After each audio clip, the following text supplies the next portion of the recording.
너는 기도할 때에 내 골방에 들어가 문을 닫고 은밀한 중에 계신 네 아버지께 기도하라. 은밀한 중에 보시는 내 아버지께서 갚으시리라. 살아계신 하나님 아버지, 간밤에도 잠 잘 자게 해주시고 또 이렇게 복된 귀한 새날 우리 영혼을 깨우셔서 주님 존전 앞에 불러주시니 감사합니다. 말씀과 기도로 시작하는 오늘 하루 가운데 주께서 예비하신 은혜를 부어주시고 우리 기도 위에 주께서 응답 주시기를 예수님의 이름으로 기도합나이다. 아멘. 우리 찬송가 314장 찬양하겠습니다. 찬송가 314장 내 구주 예수를 더욱 사랑. 찬송가 314장입니다.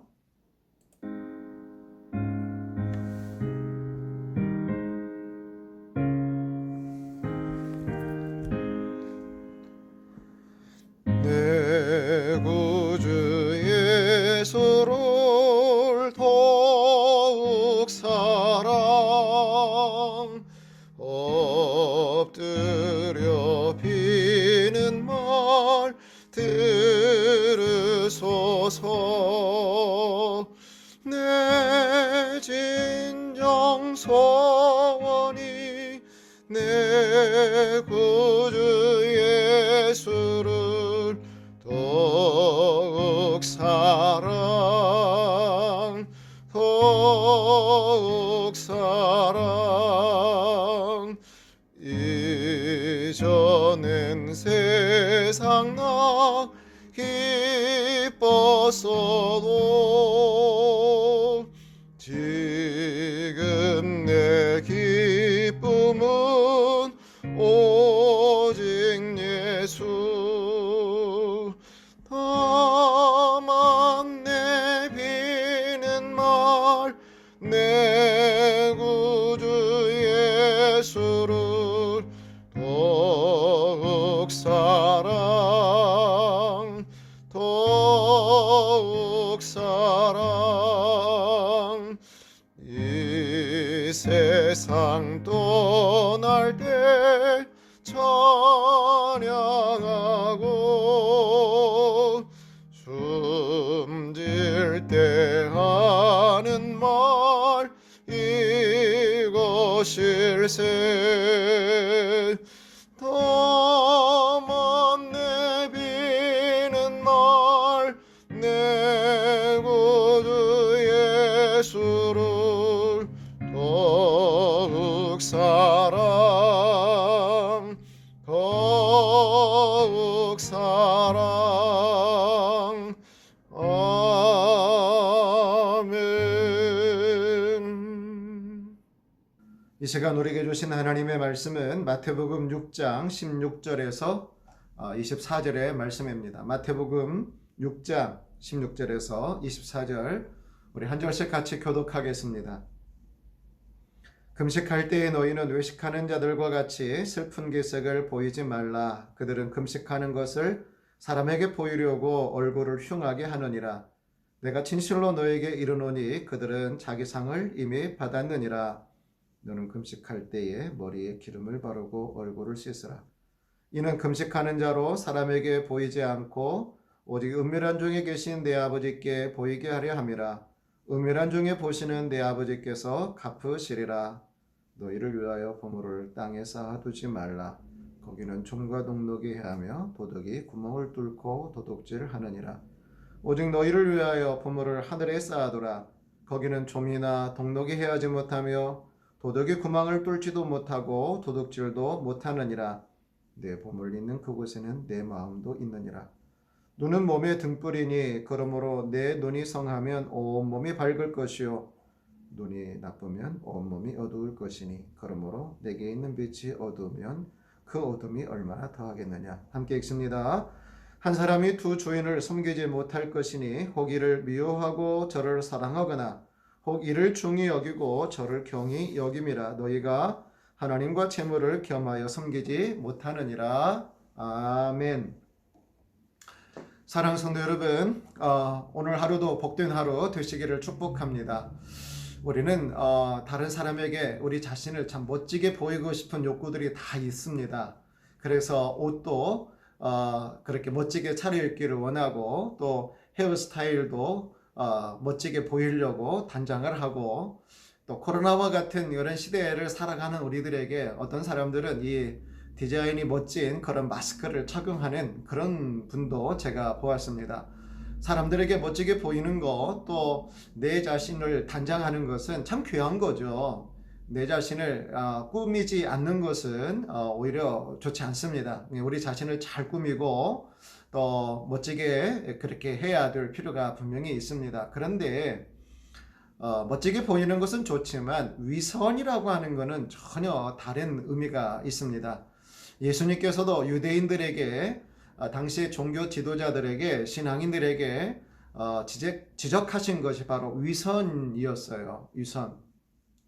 다른 사람에게는 멋지게 보이지만 사실 내면이 아무것도 없는 거죠. 그것을 바로 위선이라고 그렇게 이야기를 하는데, 우리 신앙에 있어서도 종종 그런 미혹이 있을 수 있습니다. 하나님을 향하여 하는 것이 아니라 사람 앞에 보이려고 하는 거죠. 기도든지 또 선행이든지 무엇이든지 사람에게 보이려고 하는 그 순간 우리는 미혹을 당하기 쉽습니다. 당시 유대인들이 중요하게 여기는 세 가지 경건 행위가 있었는데, 그 첫째가 구제요, 또 기도요, 금식이었습니다.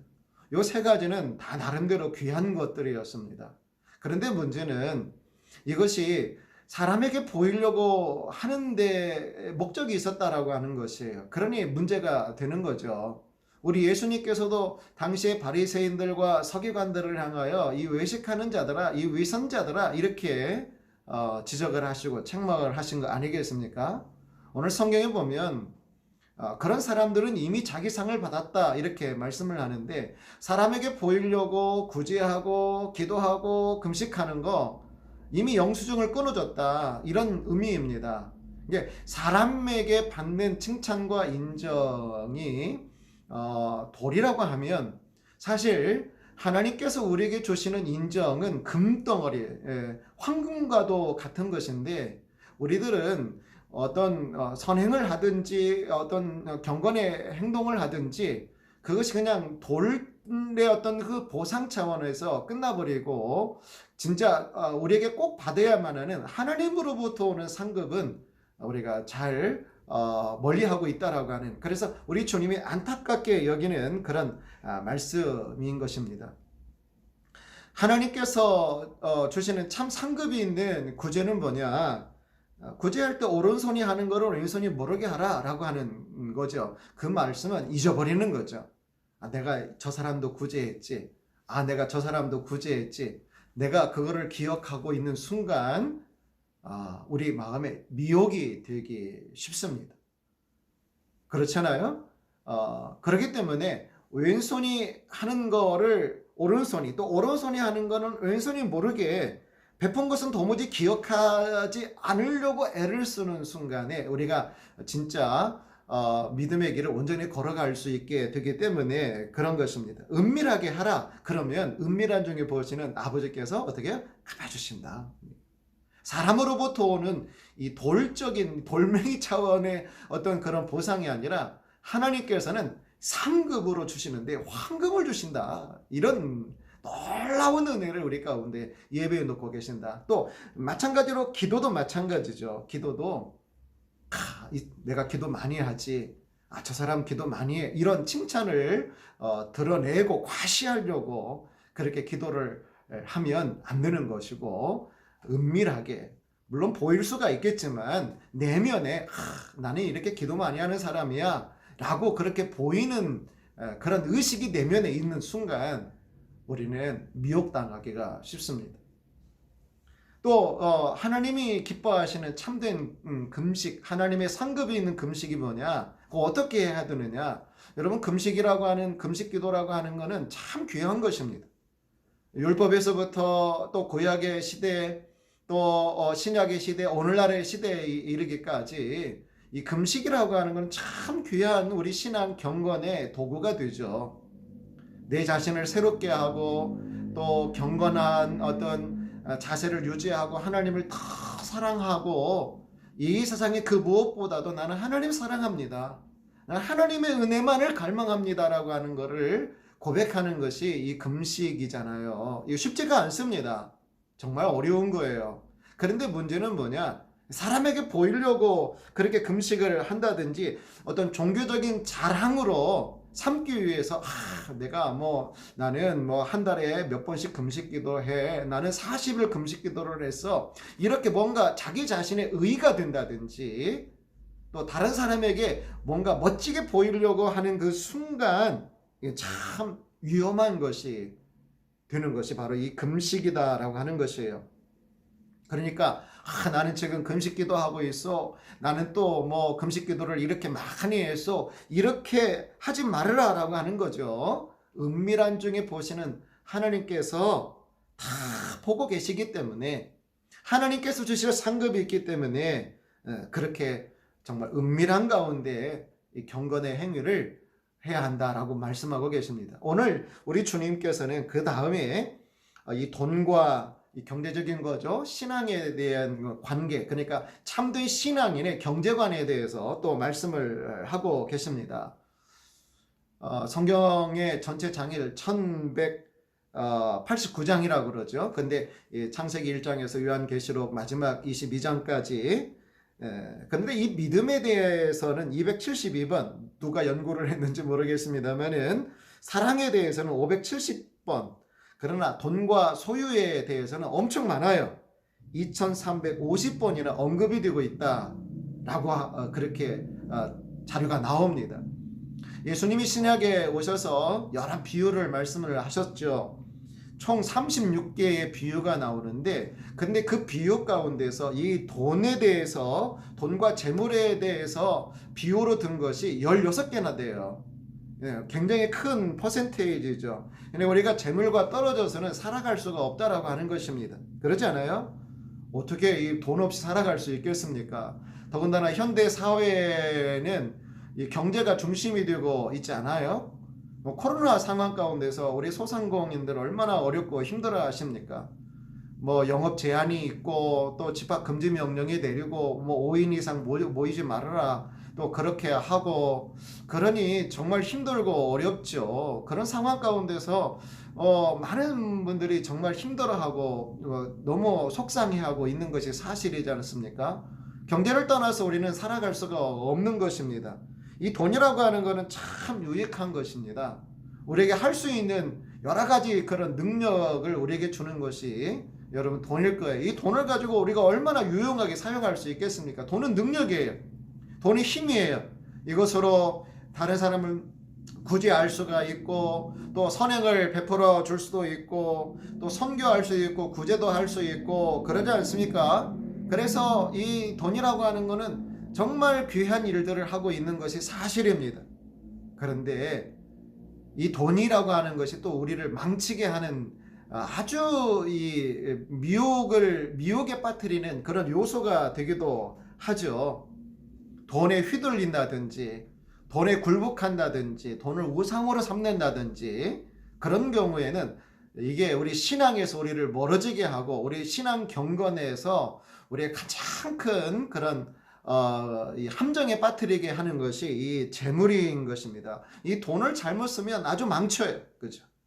그 인생이 망치고 가정이 망가지고 형제간에 파탄이 일어나고 이 돈 때문에 그 인생에 완전히 이 패망에 이르는 경우가 얼마나 많습니까? 돈이 많고 적고의 문제가 아니죠. 돈을 잘못 쓴다든지 또 잘못 번다든지 그 돈 때문에 가지고 있는 돈 때문에 그 인생에 망하는 경우가 사실 그러니까 돈이 없어서 망하는 것이 아니라 돈이 더 많아서 망하는 경우도 많아요. 돈이 많아서 또 망치는 인생도 있다라고 하는 것이에요.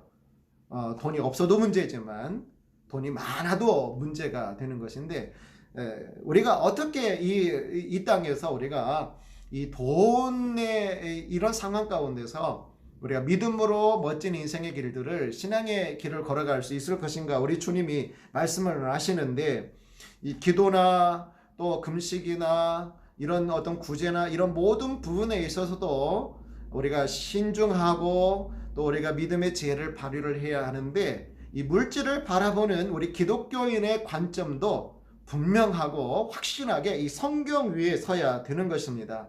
근데 우리 주님이 오늘 이 본문 속에는 보물을 땅에 쌓아두지 말고 하늘에 쌓아두라 이렇게 말씀을 하고 계십니다. 땅에 당시에는 뭐 은행 같은 것이 없었잖아요. 그래서 땅에 이 재물을 숨겨 놓고 그러던 때가 옛날 이 구약 시대에는 있었던 것 같습니다. 이 쌓아두지 말라라고 하는 거는 쌓아두기를 그만해라 라고 그냥 단호하게 땅에 이 재물을 쌓아두려고 하지 말아라 라고 그렇게 말씀을 하고 있는데, 오늘 성경 속에 이 좀이나 동록이 너희를 위하여 보물을 땅에 쌓아두지 말라. 거기는 좀과 동록이 해하며 도둑이 구멍을 뚫고 도둑질하느니라. 이 19절에 그렇게 말씀을 하고 있는데, 좀이라고 하는 것이 옷이나 이런 것에 이렇게 상하게 하는 것이지 않습니까? 동록이라고 하는 거는 부식시키고 뭔가를 이렇게 부패하게 만드는 그런 것들이죠. 그런 것들 때문에 아주 멀쩡한 것이 상할 수가 있는데, 이 땅에 있는 모든 재물들은 바로 그럴 수가 있다라고 하는 것이에요. 미혹이라고 하는 거, 욕심이라고 하는 거, 탐욕이라고 하는 것이 이 돈과 함께 싹 우리 안에 들어올 수가 있는 거죠. 오늘 이 당시 예수님 시대에는 이 집들이를 진흙으로 짓는 경우가 좀 있었다라고 그래요.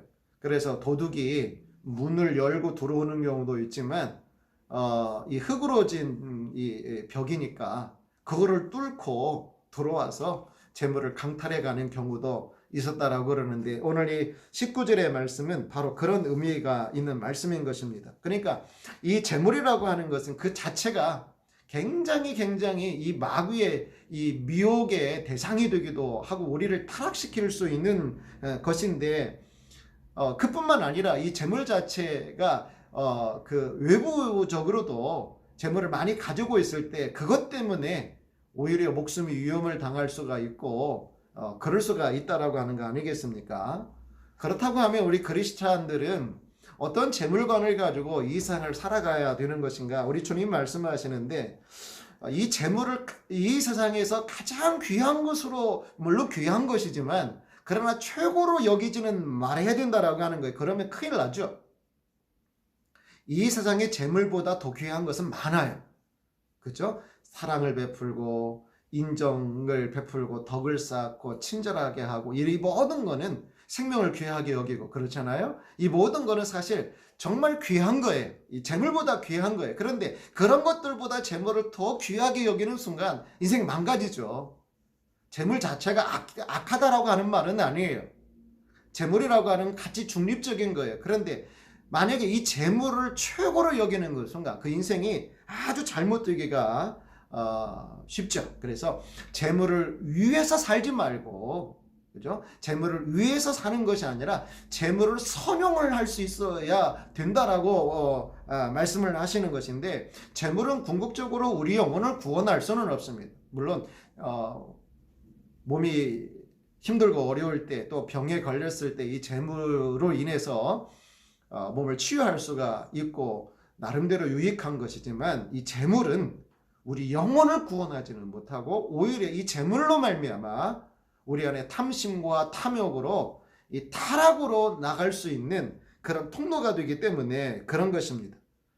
그렇다고 하나님께서 우리에게 이 재물을 소유하지 말라라고 하는 건 아니에요. 재물을 소유해야죠. 그래야 자녀들도 키울 수 있고 가정을 가정되게 할 수 있지 않습니까? 재물은 귀한 거예요. 그러나 재물을 소유하는 데 목적 두지 말고, 또 많이 재물을 소유했다라고 해서 거기 때문에 너무 교만하지 말고 그 탐심에 사로잡히지 말아라라고 하는 거죠.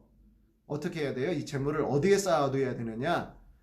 내 어떤 금고나 내 어떤 통장이나 이런 데 쌓아두려고 하지 말고 하늘에 쌓아둬라. 하늘에 쌓아둬라.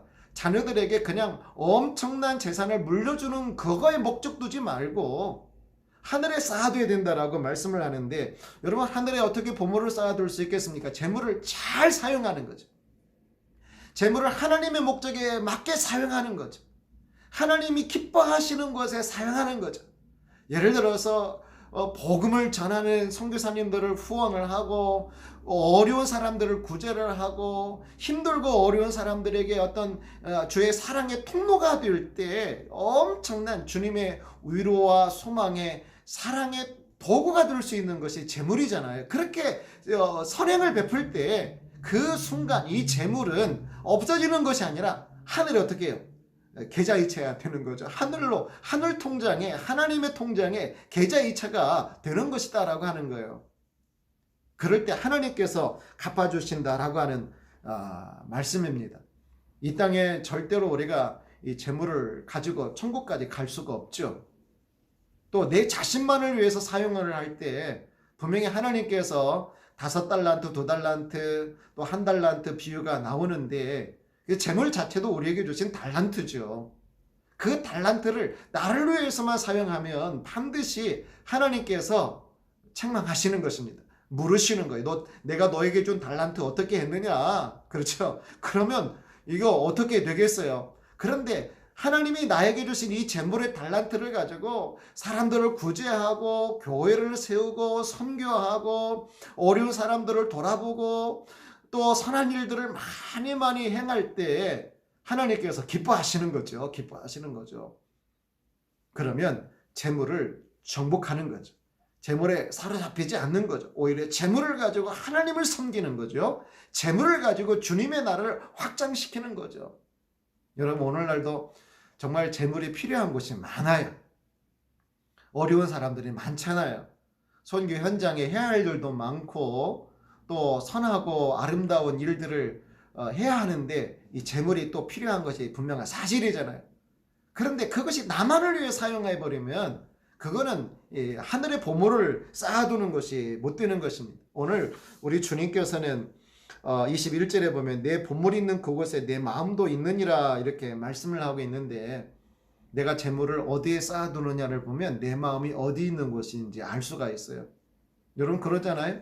만약에 제 포켓에 뭐 몇백만 원짜리 수표를 가지고 있다라고 하면 밀리는 지하철을 탈 때 내 마음이 여기에 늘 가 있을 것입니다. 그러잖아요. 재물이라고 하는 것이 그런 거예요. 내 마음이 하나님께로 가면 그 재물이 하나님께로 쓰입니다. 내가 사랑하는 사람이 있으면 내 재물을 그곳에 쓰고 싶어요.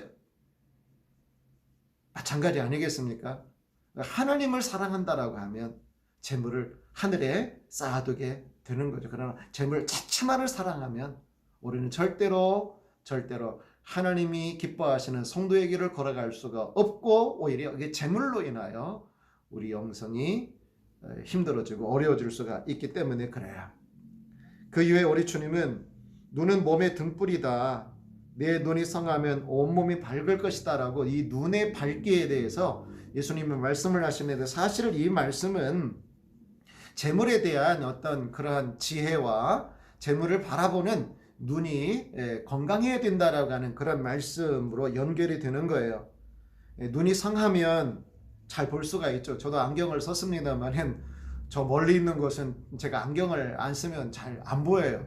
실수하기가 쉽죠. 눈이 어두우면 정말 불편한 것이 사실입니다. 그런데 우리가 재물을 바라보는 눈이 맑아야 돼요.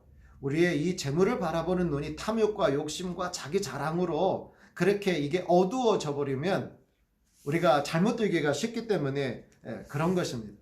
그러면서 오늘 우리 주님께서 마지막 24절의 말씀을 보면, 한 사람이 두 주인을 섬기지 못할 것이니 혹 이를 미워하고 저를 사랑하거나 혹 이를 중히 여기고 저를 경히 여김이라. 너희가 하나님과 재물을 어떻게 해요? 겸하여서 동시에 사랑할 수 없다. 겸하여 사랑할 수 없다라고 하는 건 마찬가지죠. 마음이라고 하는 거는 한쪽으로 치우치면 다른 쪽은 소홀히 할 수밖에 없습니다. 똑같이 동시에 사랑할 수는 없는 거예요. 이것이든지 저것이든지. 하나님을 사랑하면 재물을 덜 사랑하는 것이고, 재물을 더 많이 사랑하면 하나님을 덜 사랑하는 것이 되기 때문에 그래요. 그러므로 우리가 이 땅에서 우리 주님이 말씀하시는 것입니다. 하나님과 재물을 동시에 사랑할 수가 없다. 그러니까 하나님을 더 사랑하라. 재물을, 이 피조물인 이 모든 어떤 것보다도 하나님을 더 사랑해야 된다라고 하는 그런 말씀 아니겠습니까? 탐심은 우상숭배다. 그래서 하나님보다 더 사랑하는 것이 있으면 뭐예요? 우상숭배다. 이런 말씀인 것입니다. 사랑하는 여러분, 오늘 하루도 사실 직장생활 또 가정생활을 하면서 또 사업도 하기도 하고 재물은 반드시 필요하고 귀한 것입니다. 그러나 오늘 주님께서는 이 재물 그것 때문에 미혹당하든지 하나님에게서 멀어지면 안 된다. 크리스찬들은 이 재물을 바르게 벌어야 되고 바르게 사용해야 하는 것이다 라고 그렇게 말씀을 하고 있습니다. 내가 소유한 것이 진짜 내 것이 한 것이 아니라 내가 이거를 하나님을 위하여 다른 사람을 위하여 선하게 사용할 때 바로 그것이 내 소유의 재물이 되는 것이다 라고 하는 말씀입니다. 오늘 하루도 주 안에서 복된 하루 되시기를 축복합니다. 사랑합니다. 살아계신 하나님 아버지, 오늘도 이렇게 하나님의 존전 앞에 우리 함께 기도하며 시작을 합니다. 하나님이 기뻐하시는 구제, 하나님이 기뻐하시는 기도, 하나님이 기뻐하시는 이 재물 사용에 대해 함께 은혜를 나눴습니다. 하나님, 이 재물이 꼭 필요한 것이고 또 이것이 정말 우리에게는 너무나도 소용이 되는 것들이 있는데 주님, 이 재물 때문에 우리가 시험당하지 않게 하시고 아굴의 잠언처럼 재물이 없어서 또 재물이 많아서 우리가 하나님에게서 멀어지는 일이 없도록 하나님 우리에게 필요한 적절한 재물을 허락하여 주시고 또 하나님이 주시는 재물의 달란트를 온전히 잘 활용할 수 있도록 은혜를 베풀어 주옵소서. 오늘도 새벽에 하나님 앞에 함께 기도하는 우리의 모든 기도의 제목들을 기억하시고 우리 무공교회와 성도들 산업과 일터와 직장을 꼭 지켜주시기를 원하며 또 코로나 상황 가운데 하나님 이 재물의 문제로 마음 상하고 힘들어하는 가정이 없도록 은혜를 부어주시기를 예수님의 이름으로 기도하옵나이다. 아멘. 이제는 영원하신 구원과 생명의 주 예수 그리스도의 은혜와 하나님 아버지의 무한하신 사랑하심과 성령의 감동 감화하심이 함께 이 새벽에 나와 기도하고 나가는 우리 온 성도들 위해 우리 교회와 또 이 나라 이 민족과 국력의 성도들 위해 함께 하옵시기를 간절히 축원하옵나이다. 아멘.